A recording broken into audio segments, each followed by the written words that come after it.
Welcome back to the channel.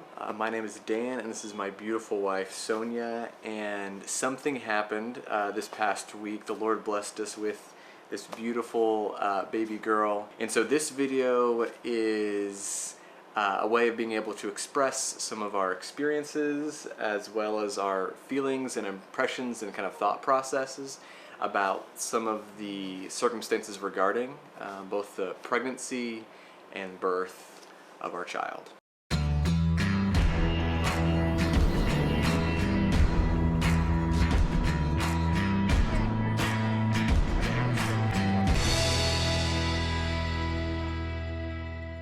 So before I get into it, this is probably going to be a longer video than most others that I posted, and so one thing I've done for you guys, if you find yourself in a portion of the video that you don't have much interest in, then feel free to go down to the description box below, and I've titled kind of timestamps for the various parts of this video and the different kind of content that's within each various chapter of this video, and so you can use it as a guide to skip around to certain questions or aspects of our experience that might interest you more. Okay, well, there's probably no one more qualified to kind of give a general, I guess you could say, timeline and description of our pregnancy and birth experience in Sonia. How about you share just a little bit about how this all unfolded?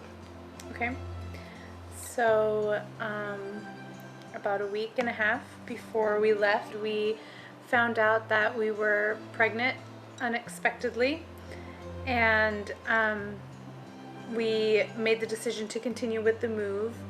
And so shortly after we arrived, we made an appointment with a hospital here to try and get an ultrasound to get some idea of timeline. We got the due date of May maybe 14th through the 19th. There wasn't lots of clarity. There's a lot more guesswork we've discovered here than maybe other places, but the truth is it's all guesswork, so I guess it isn't really that different, right? So we were anticipating a baby in early to mid-May, and made preparations accordingly. On May 4th, I began having some prodromal labor contractions. And so we were thinking, great, you know, probably on time, maybe early, sounds good. A week goes by, another week goes by, a third week. And I would say, like, being in West Africa when it's so hot and having very limited heat relief with our accommodations here probably, you know, played into the eagerness for this being pregnant to cease and for us to finally meet our child. So good. So throughout that time, having just on and off prodromal labor contractions, till it kind of began to feel like, was this baby even coming or not? But then finally, Thursday night, early Friday morning of May 28th, I began having some consistent contractions that were stronger and felt more real. So I woke Dan up maybe around 1:45, 2 a.m. on Friday morning, and was like, I think it's happening. And he said, but I'm so tired. But then very quickly afterwards got up and went to go turn on the generator, which did not turn on. We'll share more about that later, maybe on. Go ahead. And so we spent the morning, we woke up my mom, who was able to come to Africa for the birth, and she and I spent the morning hanging out in the living room, and just obviously excited, and trying to pass the time a little bit.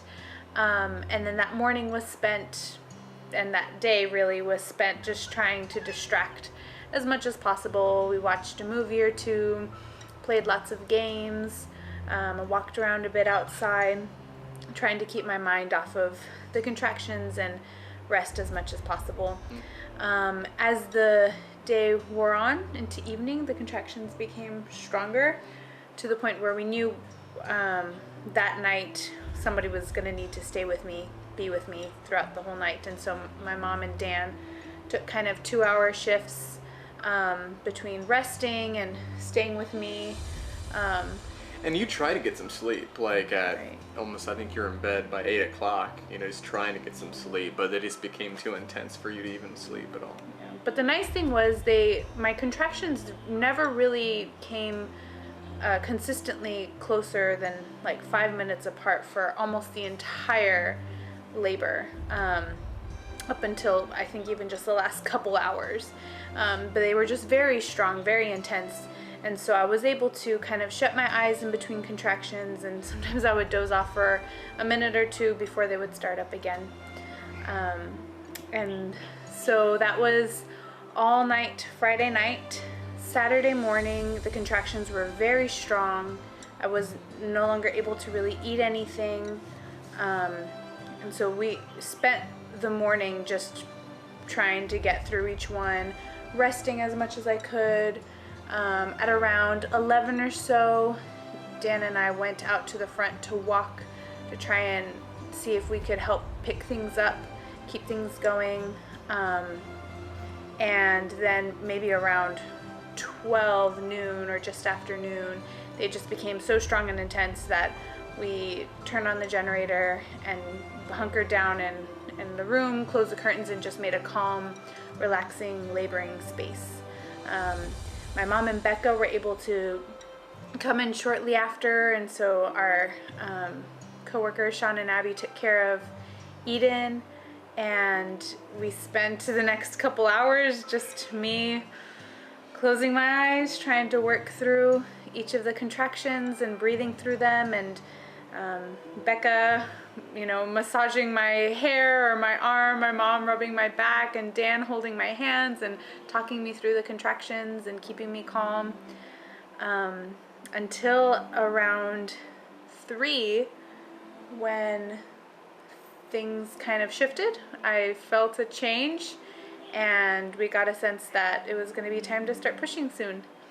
And so I began to push maybe half an hour after that, and my pushing contractions are very sporadic and extremely painful in my back.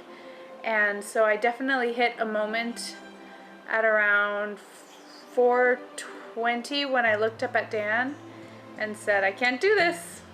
There's no way I can do this." And he said, "Yes, you can.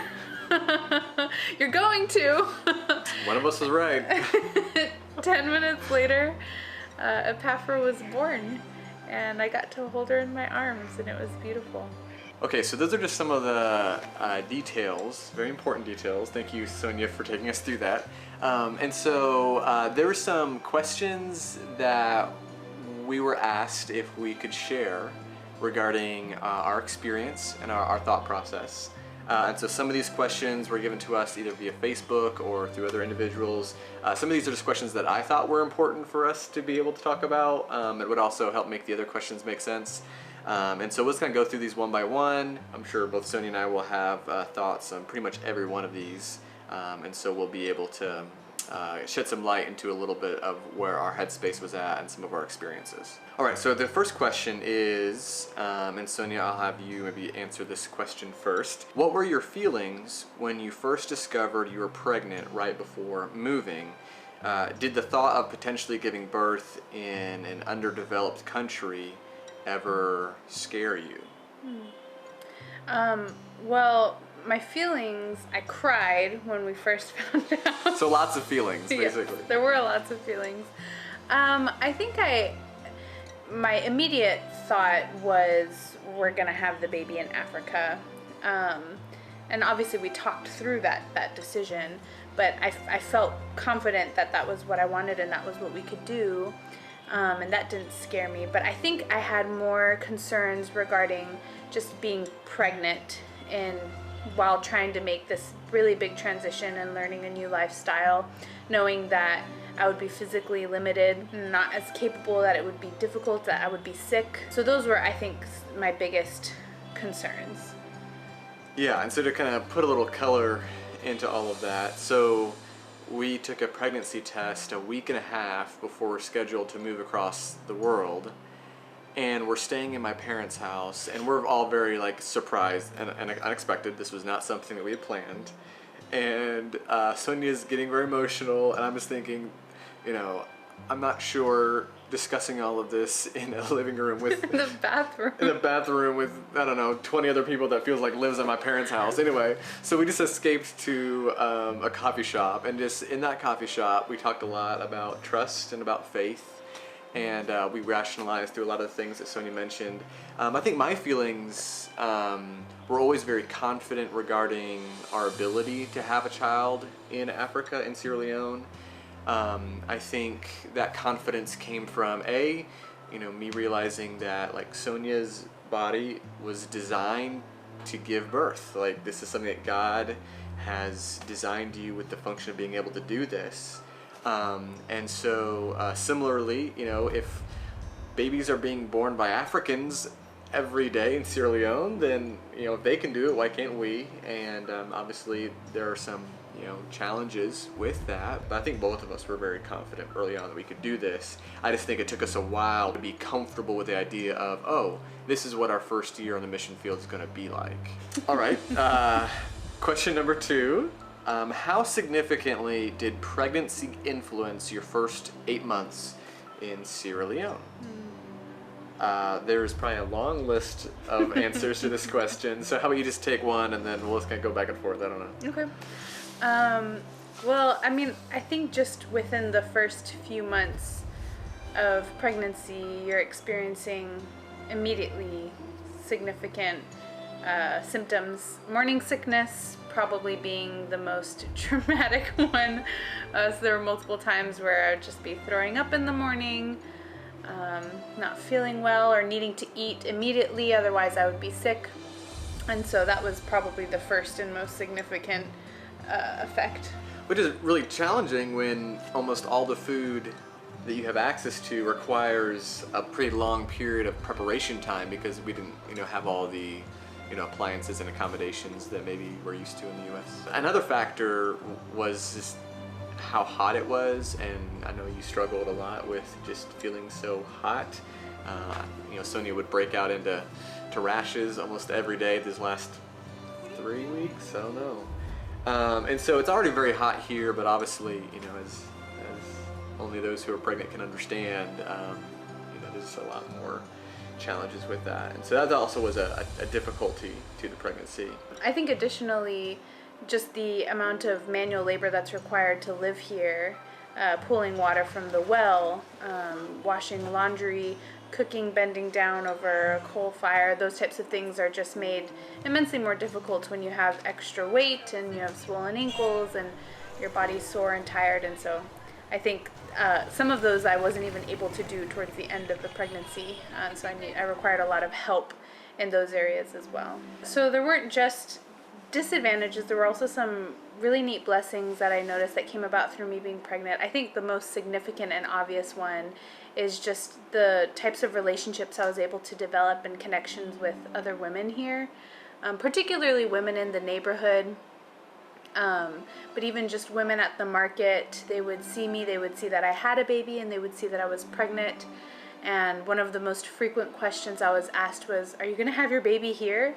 And every time I would say yes, you know, I could just see their eyes light up, and they wanted to, I think, share in that experience with me. And they would, you know, ask, "When's the baby coming? Are you having a boy or girl?" And so I think it really helped me to connect with the ladies here and just share in the fact that, like, we're living life with them. We're moms together in the same place.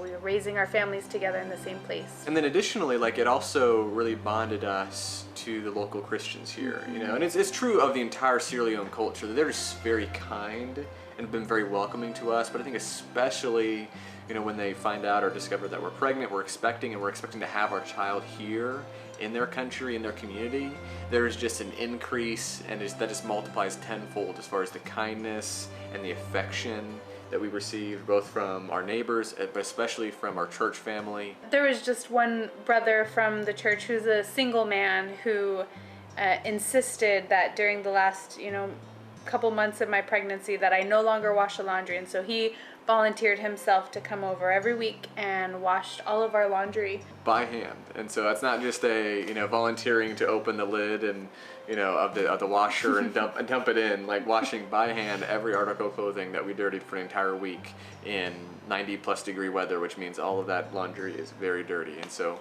but that was just one example, but any of the Christians here would have done anything for us, and they did do so much for us, and they're so happy for us. And so in some ways there was a concern that Sonia being pregnant would then limit her, and it has limited her in some ways, but there's also been open doors that have presented themselves that's been really wonderful to see and discover. Mm-hmm. Okay, so the next question is, what made you choose a home birth over a hospital birth? So there's a lot of factors that went into this kind of decision, but I want to start off by saying whatever it is that we do say, this is just our opinion.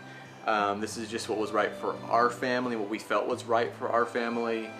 Every person is going to have to weigh these things themselves and do their own research and thought process about all this stuff, and so we're not at all of the position or feel like there's only one right way, or there would have only been one right choice even for us. This is just our preference. We actually anticipated having a hospital birth for about, I'd say about half the pregnancy.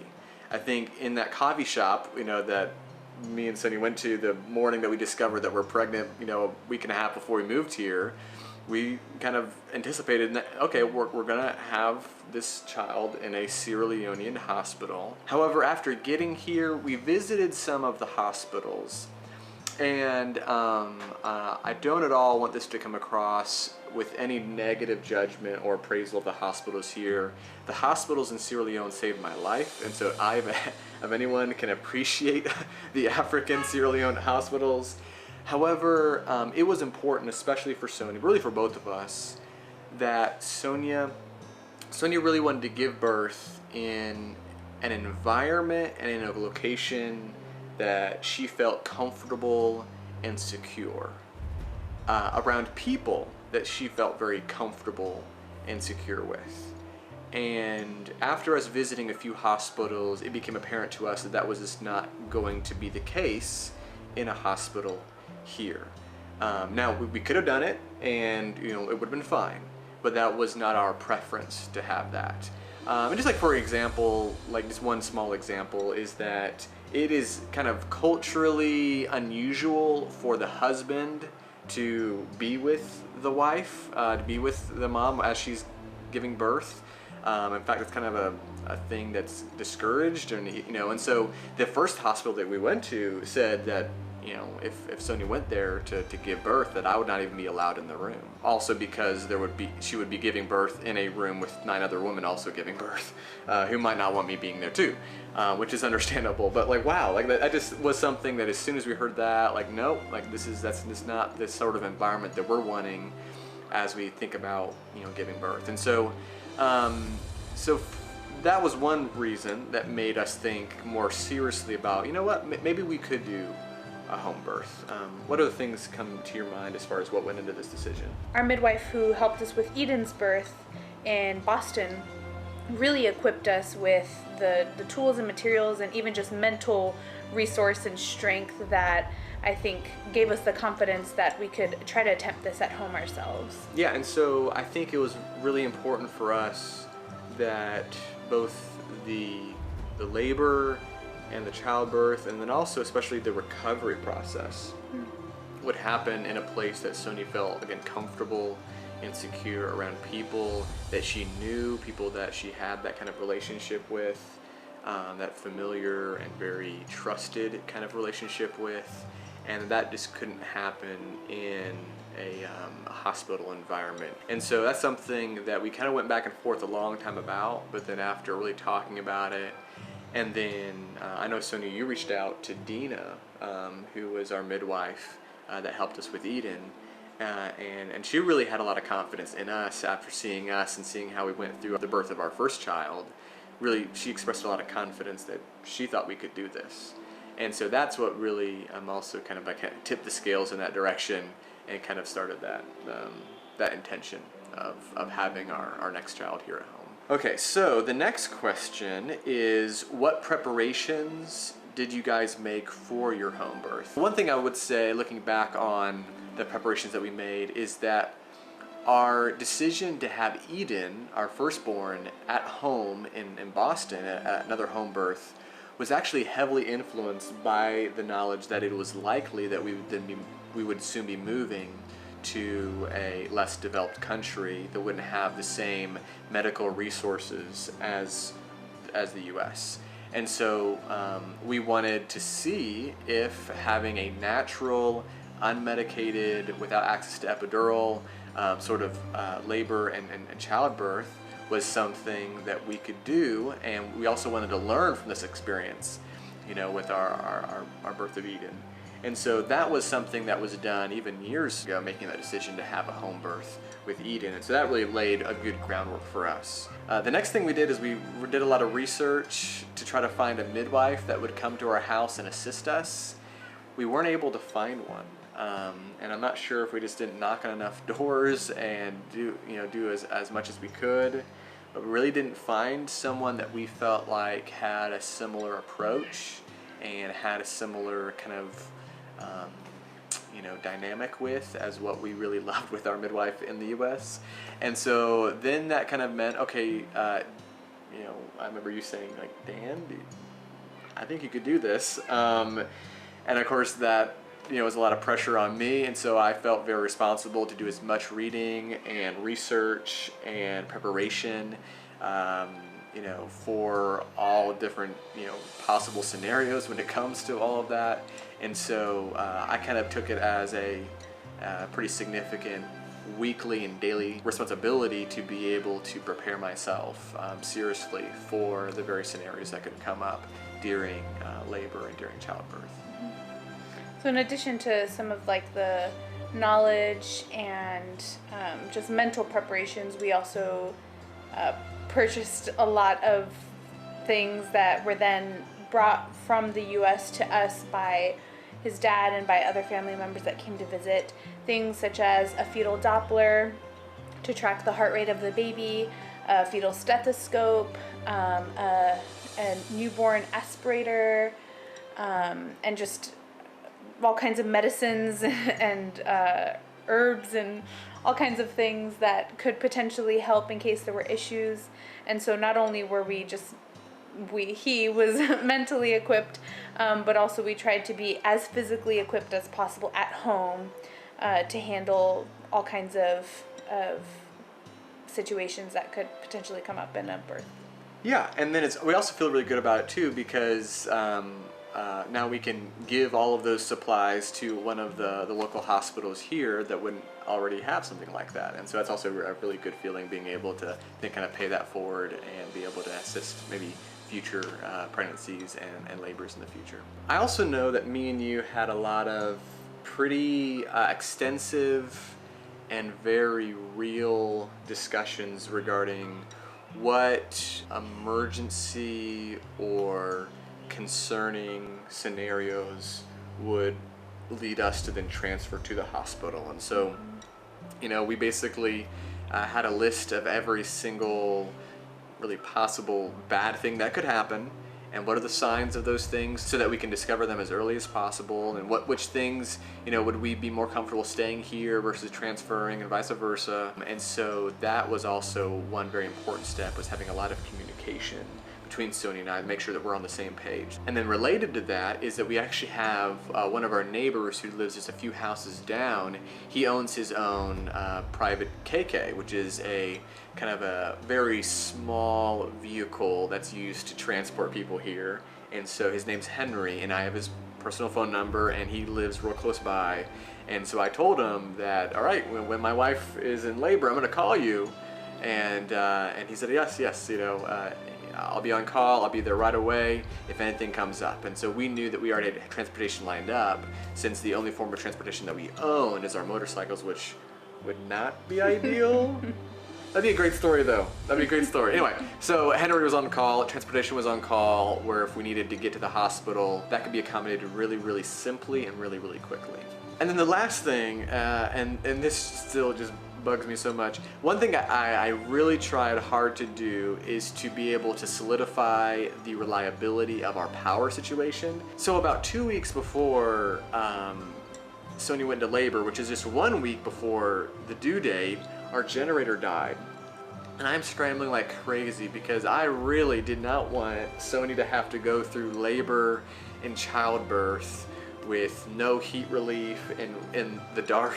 That was a scenario that I was wanting to avoid so much. And so I bought a new generator. It was a larger generator. We hooked it all up. I said, all right, I'm even paying a little bit more to have a nicer quality one.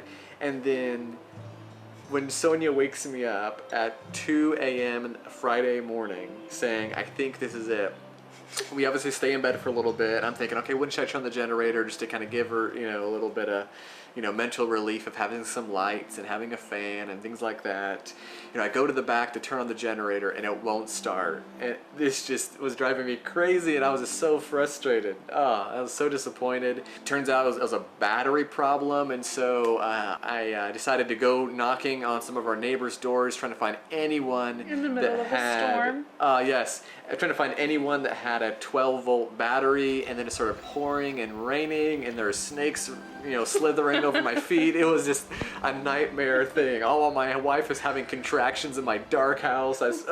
Anyway, so even though I made efforts to have reliable power, those next several days, every time I went to turn on the generator, it was kind of an uncertainty whether or not it would actually turn on. But thankfully, everything went okay with that. And we had light, and we had fans, and in fact, we were even able to turn on one AC to give Sonia some relief from the heat, and so that was a huge blessing. That's another preparation that we tried our best to make, but maybe didn't achieve as flawlessly as what I was hoping in my mind. Okay, so I'll let Sonia answer this one here. How did this labor with Epaphra and the birthing process compare to our first? Well, the first significant difference is that this one was significantly shorter. My first labor, I started having consistent contractions Monday night, and Eden was born Saturday morning, early Saturday morning. So you do the math. With Epaphra, I started having contractions early Friday morning, and she was born Saturday at 4:30 p.m. So significally shorter. It's still long. It was still a long labor, wasn't it? Not? Was it not? It was still long. Definitely long. I think, well, I'll say this. So Saturday morning, we're sitting outside and just helping Sonia kind of work through some of the contractions. And it's been, a day and a half already at that point. And I think, I don't know about you, but I'm feeling some serious PTSD regarding, wow, are we in it for another marathon? And just, I think that was in the back of our minds that the last time we did this, it lasted 5 days. And we really thought, and a lot of the pregnancy story podcast I've been listening to in preparation for my midwifery exam, I guess you could say, said a lot of times second births are shorter.